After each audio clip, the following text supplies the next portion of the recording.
वैशाखे मासि कृष्णायां दशम्यां मंदवासरे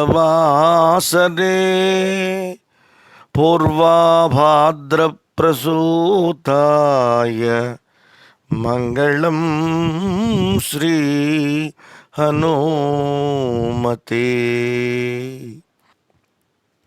ఏ మహానుభావుడు లేకపోతే శ్రీమద్ రామాయణమే లేదో, ఏ మహానుభావుడు లేకపోతే వానరులకు ప్రాణములనేవి నిలిచేవి కావో, ఏ మహానుభావుడు లేకపోతే సీతారాములు కలిసేవారు కారో, ఏ మహానుభావుడు లేకపోతే లక్ష్మణస్వామి బతికేవాడే కాదో, మనందరి భాగ్య విశేషం వల్ల దుష్టులను జయించటానికి అవతరించినటువంటి మహాత్ముడైనటువంటి హనుమ అవతరించినటువంటి పరమ పవిత్రమైనటువంటి రోజు.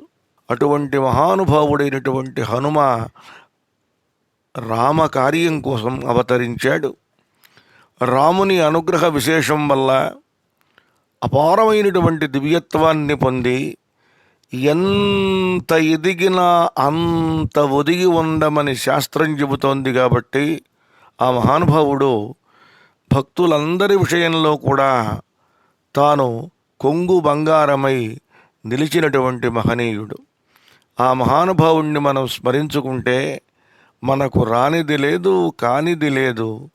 బుద్ధిర్బలం యశోధైర్యం నిర్భయత్వమరోగత అజాడ్యం వాక్పటుత్వంచ హనుమత్స్మరణాత్ భవేత్. బుద్ధిబలం కలగాలి అన్న, మనోబలం పెరగాలి అన్న, కీర్తి రావాలి అన్న, ధైర్యం కలగాలి అన్న, భయం లేకుండా ఉండాలి అన్న, రోగం లేకుండా ఉండాలి అన్న, జాడ్యం లేకుండా ఉండాలి అన్న. జాడ్యము అంటే ఒక రకమైనటువంటి మందగుడితనం. ఇవన్నీ కూడా పోవాలి. వాక్పటుత్వం, స్పష్టమైన వాక్ ఉండాలి. ఇవన్నీ కూడా మనకు కలగాలి అంటే ఈ రోజున అవతరించిన మహానుభావుడు వైశాఖ మాసంలో కృష్ణపక్షంలో, అలాగే దశమి శనివారం నాడు, మరి పూర్వాభాద్ర నక్షత్రంలో హనుమంతుల వారు జన్మించారు. సహజంగా ఇదే శనివారం నాడు హనుమత్ జయంతి రాదు. కానీ ఇవాల్టి విశేషం ఏమిటంటే ఖచ్చితంగా శనివారము ఇవాళే, దశమి కూడా ఇవాళే. అందువల్ల ఆ హనుమంతుల వారి యొక్క దివ్యమైనటువంటి జన్మతిథి దశమి కాబట్టి ఇవాళ స్వామి జన్మతిథి, ఆయన జన్మించినటువంటి వారం శనివారం రెండూ కూడా కలిసి వచ్చినాయి. ఏలినాటి శని కానీ శనైశ్చర దోషాలు కానీ ఉన్నాయో వారందరూ ఇవాల్టి రోజున ప్రత్యేకించి హనుమంతుల వారిని కనుక దర్శించుకుంటే వారికి శనిగ్రహ బాధలు ఉండవు. బాధ పెట్టే శని కూడా అనుకూలుడై ఆనందాన్ని కలిగిస్తాడు.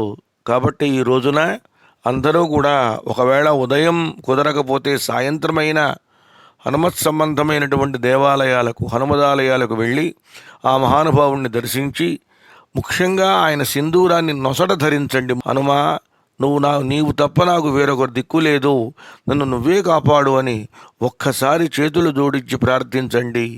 మీకు పట్టిన సర్వ అరిష్టాలు కూడా తొలగిపోతాయి.